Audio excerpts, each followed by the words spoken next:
নমস্কাৰ, মই অঞ্চুমী ভৰদ্বাজ।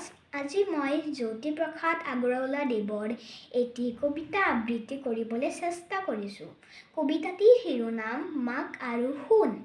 মাক সোণৰ সাধু আৰু মোক নকবি, মা ৰূপৰ সাধু আৰু মোক নকবি, মা হীৰামণি মুকুতাৰ সাধু নকবি।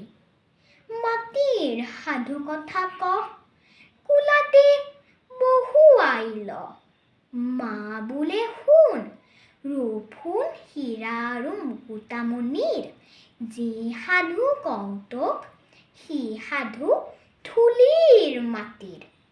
মাটিৰ পেটতে সেইবোৰ উপজিলে। মাটিয়েই সপোনত হীৰামণি মৰকত সোণৰূপ মুকুতা দেখিলে। মাটিয়েই নিজকে আপুনি সলাই সোণৰূপ হীৰা হৈ আহিলে ওলাই। জিকমিক পোহৰেৰে মানুহ ভুলাই। ধন্যবাদ।